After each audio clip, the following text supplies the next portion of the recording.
more journalists killed in separate Israel attacks in Gaza. Hyundai announces $20 billion investment in America.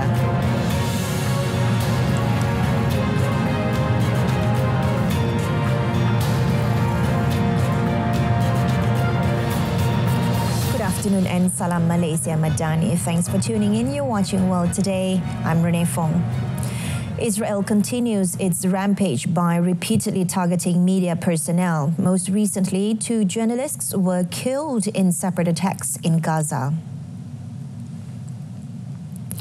Palestine today confirmed that one of its journalists, Mohammed Mansour, was killed along with his wife and child. The Zionist attack targeted Mansour's residence in Khan Yunis. His body was later taken to Nasser Hospital for burial arrangements. And meanwhile, another journalist, Hussam Shabbat, was killed in an Israeli airstrike in northern Gaza. And according to Al Jazeera, Hussam was killed after the vehicle he was in was bombed by Zionist forces. في محيط مستشفى الأندونيسي سمعنا صوت انفجار، هرعنا إلى صوت الانفجار ومكان الانفجار، وإذ بالزميل حسام شبات ملقى على الأرض. كان الاستهداف بالزميل الصحفي حسام شبات في شمال قطاع غزة بعد رحلة من العمل الصحفي. Hussam was a journalist who collaborated with Al Jazeera Mubashir. Gaza's government media office announced the number of media personnel killed in Israeli attacks on Gaza has now reached 208 since 7th October 2023. It emphasized that with the recent attack that killed 2 journalists, the incident highlights the ongoing dangers faced by journalists reporting from Gaza. The media office held Israel, the US and their allies, including the UK, Germany and France, fully responsible for what it described as a brutal crime. It appealed to the international community and relevant institutions to exert meaningful pressure to stop what it called an ongoing genocide and to ensure protection for journalists and media workers. Meanwhile, the US State Department has deflected questions about the killings of 2 journalists in Israeli attacks on Gaza, including Al Jazeera's Hussam Shabbat, placing blame on Hamas. It further reiterated US support for Israel, stating that Washington stands by Israel's needs as it defends itself. Brazil's President Luiz Inácio Lula da Silva starts a 4-day state visit to Japan on Monday, accompanied by a 100-strong business delegation, as U.S. tariffs push the countries to nurture trade ties elsewhere.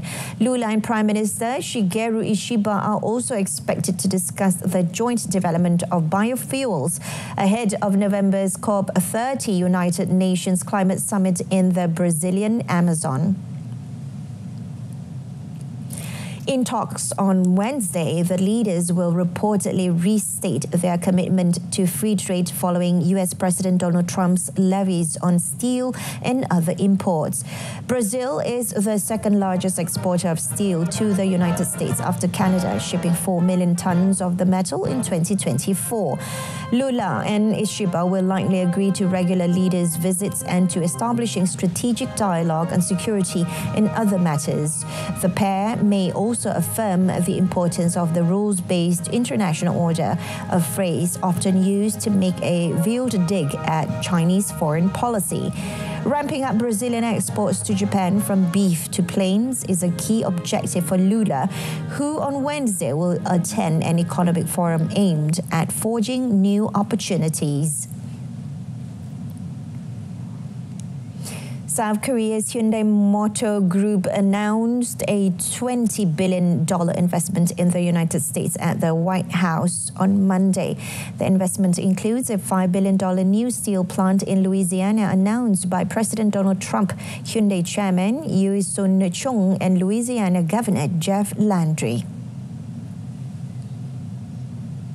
Numerous companies have announced planned investments following Trump's return to the White House, though some of those statements have wrapped in previously announced plans.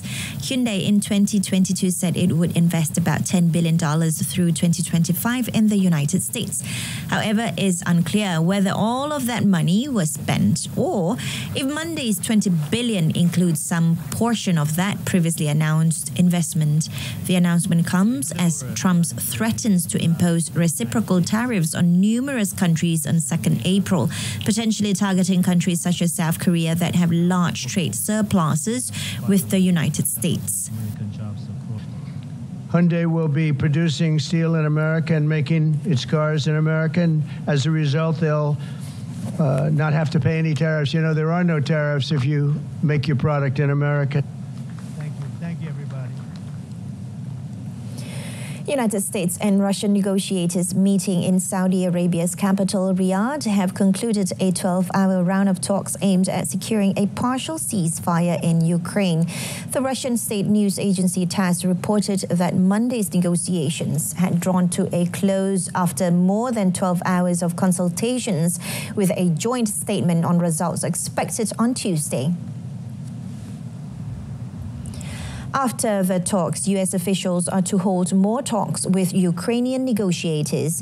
U.S. President Donald Trump said on Monday that he expected to seal a U.S.-Ukraine revenue-sharing deal on critical Ukrainian minerals soon, and his administration was talking to Kyiv about the prospect of U.S. firms owning Ukrainian power plants. The U.S.-Russia talks were primarily focused on ending attacks on Black Sea shipping, with a view to ushering in a broader ceasefire that would bring an end to the 3-year Russia-Ukraine war. Last week, after separate phone calls with Trump, both Russian President Vladimir Putin and Ukrainian President Volodymyr Zelensky agreed to a 30-day limited ceasefire, pledging not to attack energy infrastructure in each other's territories. However, both sides accused the other of carrying out attacks on those specific energy targets in recent days. The White House said on Monday top Trump administration officials mistakenly disclosed war plans in a messaging group that included a journalist shortly before the United States attacked Yemen's Iran-aligned Houthis, following a first-hand account by The Atlantic. Democratic lawmakers swiftly blasted the misstep, saying it was a breach of U.S. national security and a violation of law that must be investigated by Congress. The Atlantic's editor-in-chief, Jeffrey Goldberg, said in a report on Monday that he was unexpectedly invited on 13th March to an encrypted chat group on the Signal messaging app called the Houthi PC Small Group. In the group, the National Security Council spokesperson Brian Hughes said the chat group appeared to be authentic. Hours before those attacks started, Defense Secretary Pete Hegseth posted operational details about the plan in the messaging group, including information about targets, weapons the U.S. would be deploying, and attack sequencing, Goldberg said. His report omitted the details, but Goldberg termed it as shockingly reckless use of Signal chat. Trump told reporters at the White House that he was unaware of the incident. U.S. President Donald Trump launched an ongoing campaign of large-scale military strikes against Yemen's Houthis on 15th March over the group's attacks against Red Sea shipping, and he has warned Iran, the Houthis' main backer, that it needed to immediately halt support for the group.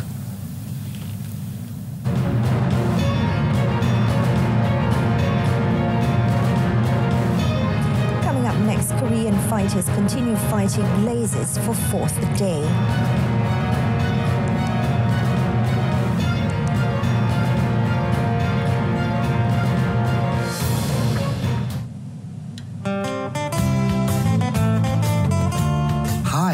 Bersama-sama kami, Awatar AI Berita RTM, saya Aaron Lim.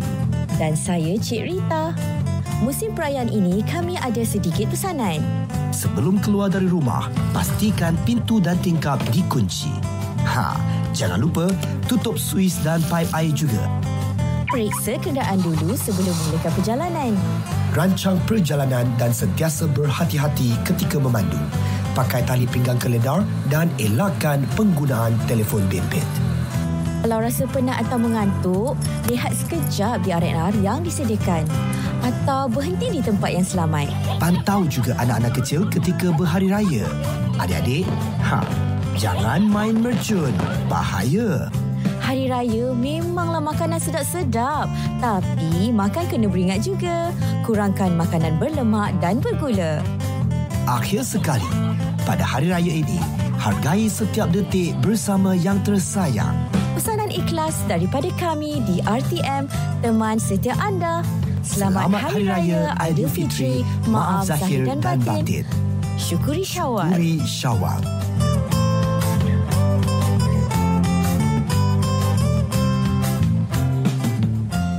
Welcome back. Firefighters battled wildfires in South Korea for a fourth day on Monday, which left at least 4 people dead and forcing thousands to evacuate. The authorities said over 9,000 staff and 105 helicopters were deployed to quell the fires engulfing areas mostly in the southeast of the country, damaging residential buildings and a temple.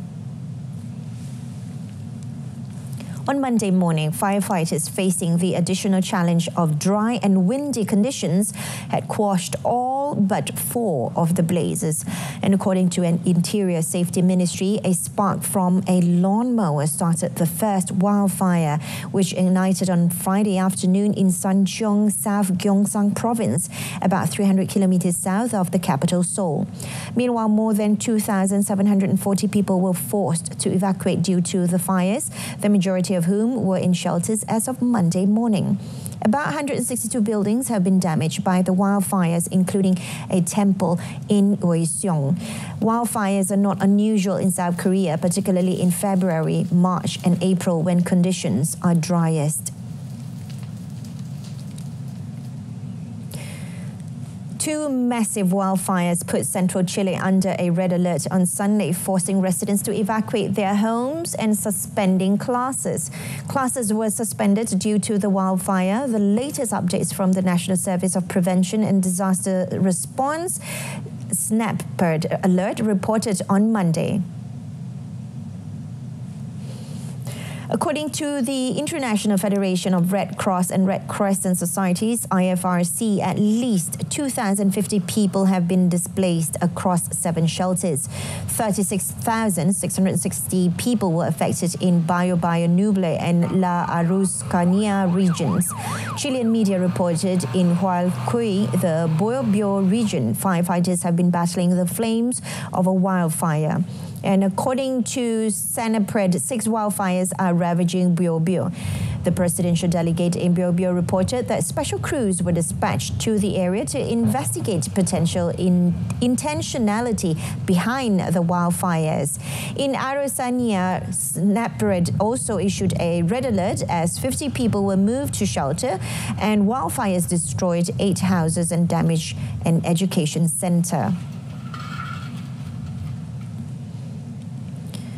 Members of Sudanese armed forces celebrated the recapture of the presidential palace in downtown Khartoum on Monday, days after the army announced the takeover of the palace in what would be a major gain in the 2-year-old conflict with a rival armed group that has threatened to partition the country. The army had long been on the back foot, but has recently made gains and has retaken territory from the paramilitary Rapid Support Forces, RSF, in the center of the country. An army lieutenant confirmed the RSF had fled and the army was in full control of the palace. The RSF has consolidated control in the west, hardening battle lines and moving Sudan towards de facto partition. The RSF is setting up a parallel government in areas it controls, although that it is not expected to secure widespread international recognition. The takeover came a day after it seized full control of the presidential palace in what would be a major gain in a 2-year-old conflict with the RSF that has threatened to partition the country. Local media reported a Tesla showroom in Austin, Texas was targeted by incendiary devices, prompting a response from the FBI and the Austin Police Bomb Squad. Authorities reported the devices were taken into custody without incident and investigations are ongoing. According to the Austin Police Department, officers responded on Monday to a call for a found and abandoned hazardous situation at approximately 8:04 a.m. local time at the Tesla dealership. Upon arrival, police located suspicious devices and immediately called in the department's bomb squad. Police have not disclosed further details about the materials involved or any suspects and said the case remains an open and ongoing investigation. The motives behind the attacks remain unclear, though some of the incidents have included political graffiti of symbols such as swastikas and the word resist spray painted on dealership buildings. The incident in Austin comes amid a rise in vandalism, arson and shootings targeting Tesla properties. The company's co-founder and largest shareholder, Elon Musk, is a close ally of President Trump and currently holds the title of special government employee under the administration. Mexican law enforcement arrested an alleged cartel recruiter tied to a ranch where clothing and human remains were found in the state of Jalisco. Security Minister Omar Garcia Harfuch said on Monday that the suspect, who he said goes by the alias of Commander Lastra, was accused of leading recruitment for the notorious Jalisco Nueva Generacion cartel. The suspect was believed to have worked at an alleged cartel killing site and training camp in Teochitlan, a rural area about 64 kilometers outside Jalisco's capital, Guadalajara. He is linked to the recruitment of individuals for the criminal organization during the period from May 2024 to early March 2025. Garcia added the suspect primarily used social media to offer false job opportunities to would-be recruits. And earlier this month, an activist search group for missing people found what they called an extermination camp littered with bone fragments, ashes, alleged makeshift crematoriums, along with hundreds of shoes, backpacks, and other belongings. Mexico's top prosecutors, however, said it was too soon to determine whether the site was an extermination center. Vast crowds of students surged onto Istanbul streets Monday in the latest protest over the arrest and jailing of Istanbul's opposition mayor that has sparked Turkey's worst unrest in years.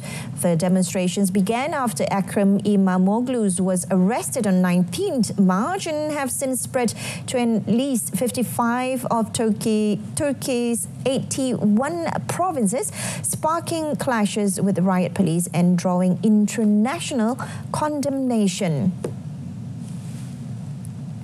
Turkish police used pepper spray, tear gas and plastic bullets to disperse a crowd of protesters gathered for the sixth consecutive day in front of Istanbul's City Hall.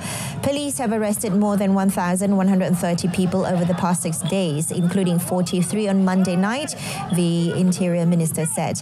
And among them are journalists, including an AFP photographer.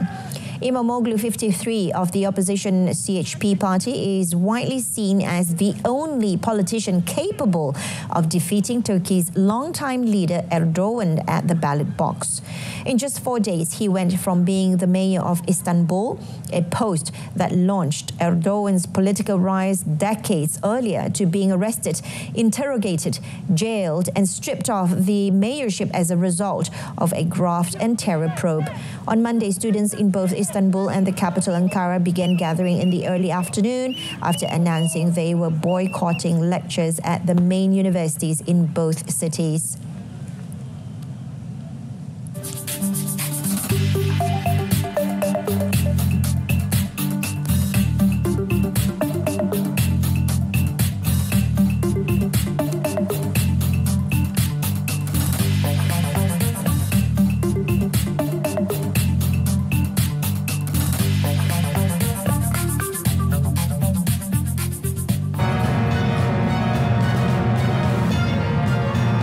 In the sports segment, national men's singles ace shuttler Li Zijia gets ranking protection from BWF.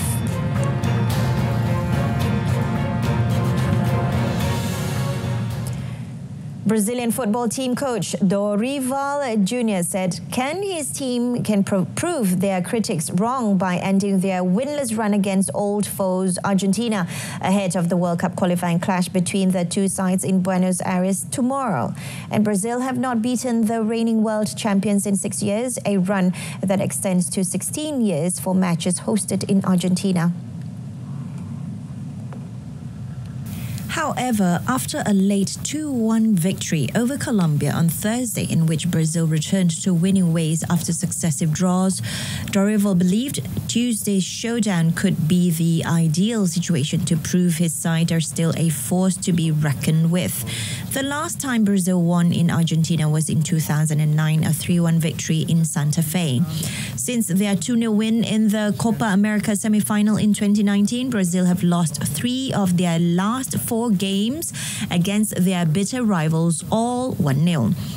Dorival has so far failed to earn the trust of Brazil's demanding fans after winning 7 of 15 games in charge since taking over in early 2024 after the team spent a year under 2 caretaker coaches as the Brazilian FA tried and failed to lure Italian Carlo Ancelotti from Real Madrid. The win against Colombia lifted Brazil to 3rd in South American qualifying with 21 points, 1 behind second place Ecuador and 7 from leaders Argentina. Former FIFA President Sepp Blatter and France football great Michel Platini will appear before a Swiss court today to hear whether the case that finished their careers in football will end with their acquittals or convictions for corruption. The pair, once among the most powerful figures in global football, will appear at the extraordinary appeals chamber of the Swiss Criminal Court 2.5 years after they were acquitted of fraud. Swiss federal prosecutors rejected the decision at a lower court from 2022, leading to the new hearing in the town of Mutens near Basel. Both men deny the charge. The case relates to a 2 million Swiss franc payment Blatter authorized for Platini, a former captain and manager of the French national team, which was made in 2011. Platini and Blatter said the payment was a consultancy fee paid to Platini for work between 1998 and 2002, which the Frenchman said had been partly deferred because FIFA lacked the funds to pay him in full immediately. Both of them were suspended from football in 2015 by FIFA for ethics breaches, originally for 8 years. And although their exclusions were later reduced, the ban ended their careers as senior football administrators.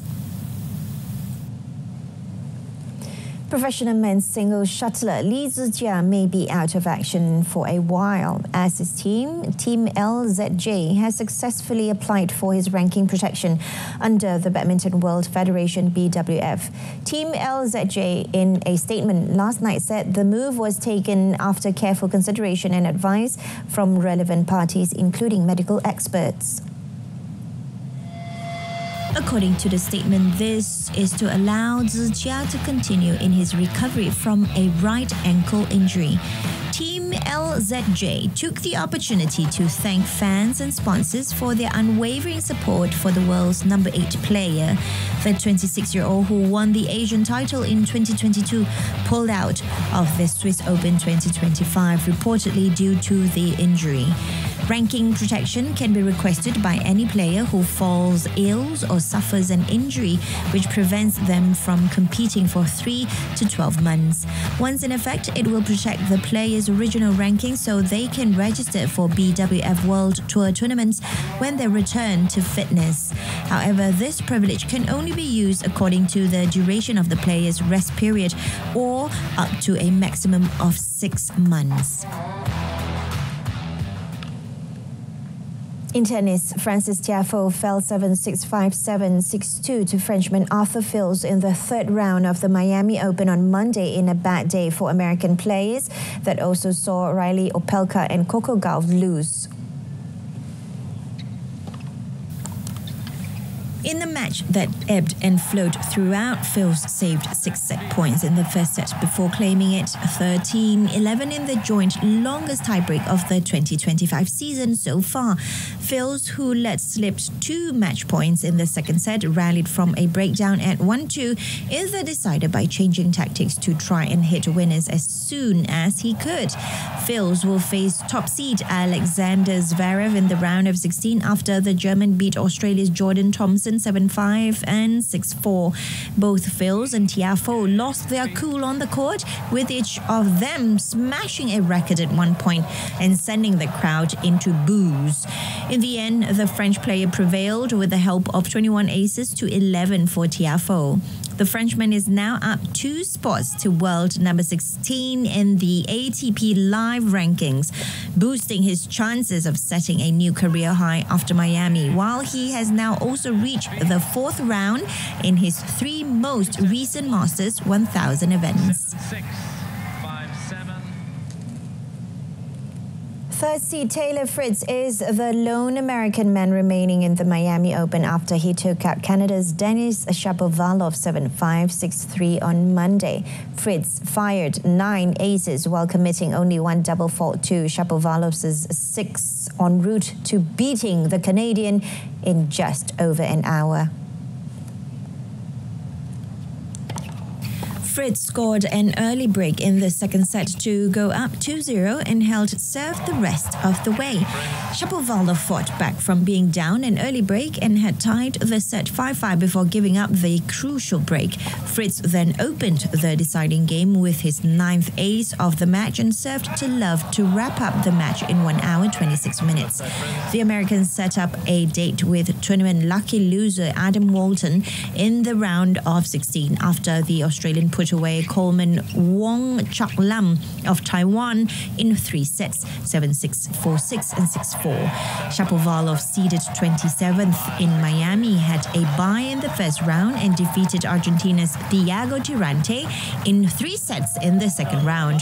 The 28-year-old, however, still leads Fritz 6-5 in career meetings. And last month, Shapovalov beat Fritz in the second round of the Dallas Open en route to winning the ATP 500 tournament. In the women's draw, Coco Gauff lost to unseeded Magda Linette 6-4, 6-4 on Monday as she missed out on a place in the Miami Open quarterfinals after a tough day for Americans as holder Danielle Collins, Amanda Anisimova and Ashlyn Kruger also went out in straight sets. Gauff, seeded 3rd, struggled mightily with her serve, committing 12 double faults and putting just half of her first serves into play, while enforced errors piled up against her 34th ranked Polish opponent. The Americans served first in the opening set and each player held their serve for 1-all.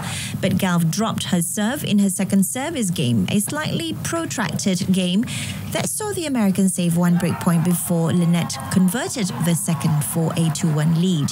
In the second set, Gauff looked like she might turn things around, holding her opening service game and then breaking Linette for a 2-love lead.